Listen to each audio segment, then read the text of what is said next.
कहा जब आप ये कह रहे थे कि एक सांसद के घर पे हमला, तो मैं गुजरात चली गई कई दशक पीछे, मेरे ख्याल से 2002 की बात है।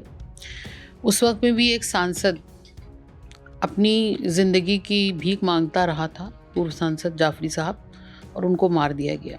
रामजी लाल सुमन को जिस तरीके से टारगेट कर रहे हैं ये लोग, मुझे लगता है कि सबसे पहले तो सरकार को उनकी सुरक्षा बढ़ानी चाहिए।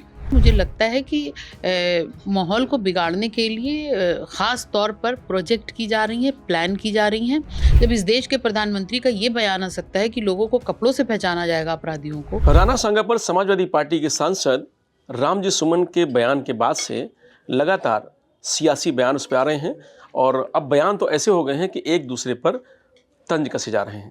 हमारे साथ बात करने के लिए समाजवादी पार्टी प्रवक्ता सुमैया राणा जी हैं। मैम, आप क्योंकि आप देख रहे हैं कई दिन पहले का यह मामला है, आगरा के सांसद के घर पे करणी सेना ने हमला भी किया, उसके बाद अब और धमकी दी जा रही है और 12 तारीख को कहा जा रहा है कि आगरा पहुंच करके वो बहुत बड़ा कार्यक्रम करने वाले हैं और जिसमें सांसद को घेरने का काम करेंगे। कैसे देखते हैं आप पूरे इस प्रकरण को? अभी जब आपने ये कहा, जब आप ये कह रहे थे कि एक सांसद के घर पे हमला, तो मैं गुजरात चली गई कई दशक पीछे, मेरे ख्याल से 2002 की बात है। उस वक्त में भी एक सांसद अपनी ज़िंदगी की भीख मांगता रहा था, पूर्व सांसद जाफरी साहब, और उनको मार दिया गया। जो हमारे सांसद हैं रामजी लाल सुमन को जिस तरीके से टारगेट कर रहे हैं ये लोग, मुझे लगता है कि सबसे पहले तो सरकार को उनकी सुरक्षा बढ़ानी चाहिए। मैं इस बात को बिल्कुल मानती हूँ कि बोलने की आज़ादी का ये बिल्कुल भी मतलब नहीं है कि आप किसी कम्युनिटी को टारगेट करें या उनसे आप किसी तरीके की उनको धमकी दें या अपनी लय से बिगड़ जाए आपकी ज़बान। अगर कोई बात मान लीजिए कि उन्होंने ऐसी कही जिससे किसी को चोट पहुंची, ठेस पहुंची, तो आप उनसे माफ़ीनामे की तलब कर सकते हैं। आप उनसे ये कह सकते हैं कि आप अपनी भाषा जो आपने इस्तेमाल की आप उसको वापस लें, इसका ऐलान करें। ये तो संवैधानिक तरीका है।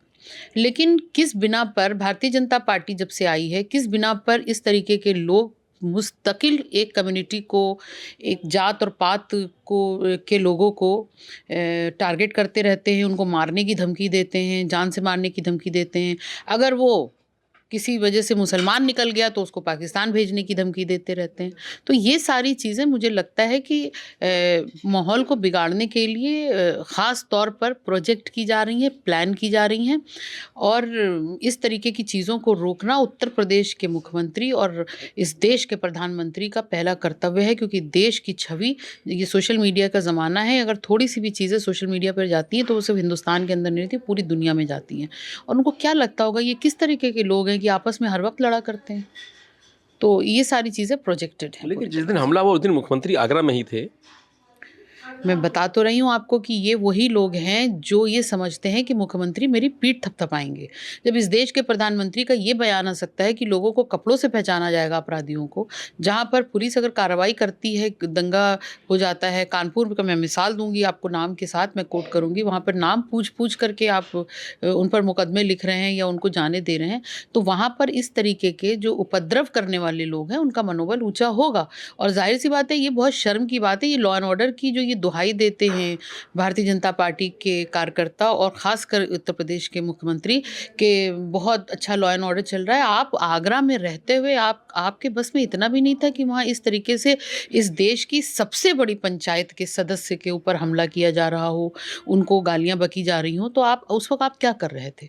तो मुझे लगता है ये सब कुछ शय देने की है। और ख़ासकर ये जो हिस्ट्री निकाली जा रही है, पिछली जो गड़े मुर्दे उखाड़े जा रहे हैं, वो सिर्फ इसलिए उखाड़े जा रहे हैं क्योंकि ज़मीन के ऊपर इनके पास कुछ नहीं है, मैं फिर कहूँगी, इसलिए इनको ज़मीन के अंदर जाना पड़ रहा है। लेकिन आप बदल रहे हैं ना, देखिए ईद पे सौगातें क्या तोहफा मुस्लिम समाज के लोगों को बांटा है। देखिए ये इनकी जो कार्य प्रणाली है, मॉडस ऑपरेंडी, वो ये है कि आप मुसलमानों को एक तरफ से तमाचा मारेंगे एक गाल पे और दूसरा गाल सहलाएंगे, ऐसे नहीं चलेगा।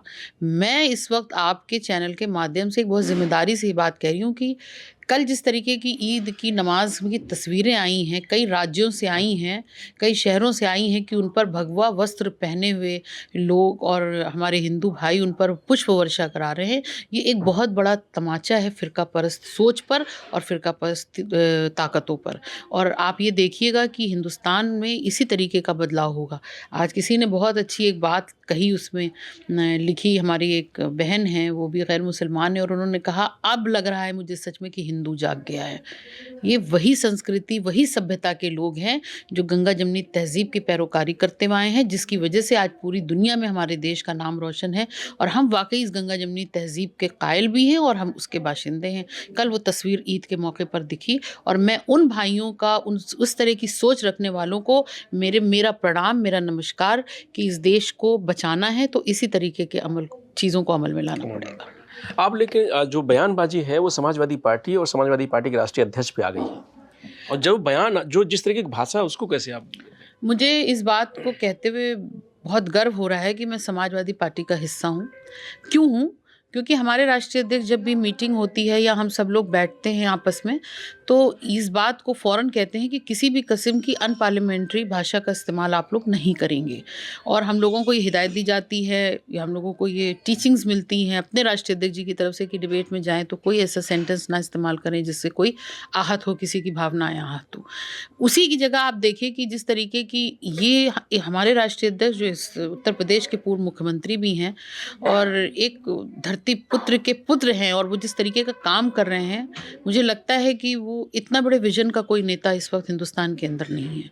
अगर उनके लिए आप अपशब्द इस्तेमाल कर रहे हैं तो मैं एक ही बात कहूँगी कि जो लोग आसमान के ऊपर थूकने की कोशिश करते हैं तो वो उनके खुद के मुंह के ऊपर गिरता है, बस इससे ज़्यादा कुछ नहीं है।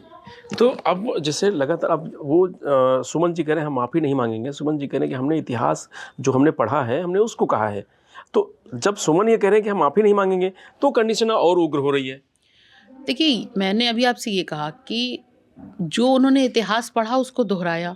मसलन मुझसे अगर कोई औरंगज़ेब के बारे में पूछेगा तो मैं भी तो वही कहूँगी जो मैंने पढ़ा है। मुझे क्या पता कि वो असलियत में क्या थे। अब तक वही इतिहास पढ़ाया जाता था हम लोगों को, वही इतिहास हमें मालूम है और वही इतिहास आप पूछेंगे तो मैं बता दूँगी। वही चीज़ हमारे सांसद ने भी की। मैं सिर्फ़ ये कहना चाहती हूँ कि इन सारी चीज़ों को आग और हवा देने की ज़रूरत क्या है? इससे क्या फ़ायदा हो रहा है? ना तो राणा सांगा अब हैं, ना तो औरंगज़ेब अब हैं, ना तो पृथ्वीराज चौहान अब हैं, ना बेगम हज़रत महल अब हैं। जो अब हैं उन मुद्दों पर बात की जाए ना।